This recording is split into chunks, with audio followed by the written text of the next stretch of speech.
Hello everyone, and welcome to my final full day in the United Arab Emirates. After being born and raised here for 16 years, 15 of those spent in Al Ain, it's finally my time to leave to the United Kingdom. This video is going to be me walking around Dubai with only one objective, which is to obtain a flag of any country that isn't the UAE, since its flag is too easy to find.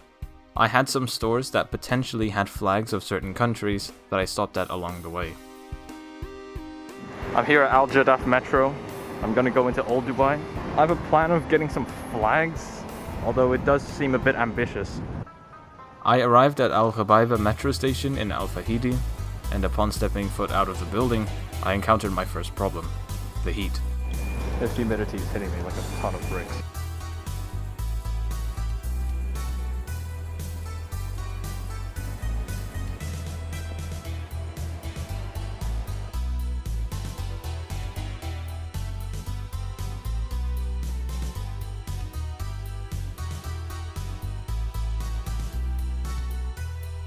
I would have liked to have explored Al Fahidi more, but it was just too hot to go on.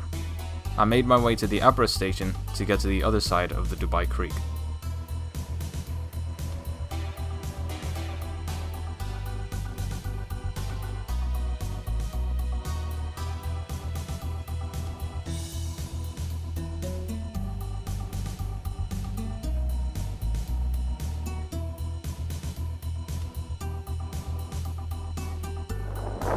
I see a few flags over there. I don't know, I'll go check it out.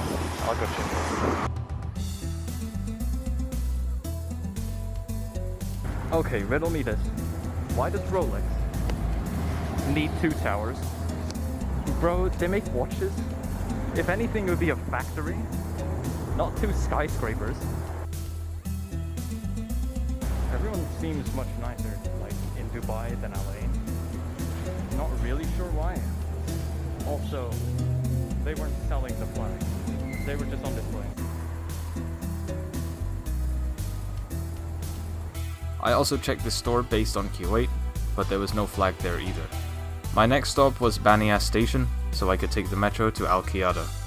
Al Qiyada was near my next destination, Marrakesh Bakery. I know what you're thinking. なぜパン屋で旗を変えるようになるのか?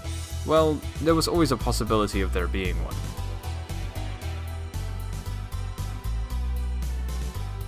Not a flag in sight. I had an absolute stinger. I then went to Dubai Mall for the mega important job of getting a pinkberry yogurt. I then made my way back to the hotel, but not before getting on the wrong platform. I didn't enjoy this walk really. It was humid, long and unsuccessful. However, I do think there were 2 good aspects. Firstly, it was good exercise, and secondly, it was a nice final look at Dubai and the UAE before I left. It gave me a feeling of excitement for what was to come, and also a way to round up my thoughts about Dubai specifically. Now, despite the UAE's flaws, the nation has done a lot of good for us. Am I happy about leaving though? Yes. After 16 years of being raised in a relatively small country, and 2.5 years of being stuck inside due to COVID, I'm in dire need of a change of scenery, and I'm sure the UK will provide that. But still, I appreciate my time in the UAE. I will say though, if you told my 13-year-old self in 2019 that I wouldn't go on a plane in 2.5 years, and my first flight since then would be leaving the UAE for good, I wouldn't believe it. But here I am, waiting for my first flight in 2.5 years, about to leave the UAE for good. However, before I land in the UK, I have to make a few stops. Isn't that right, Philippines?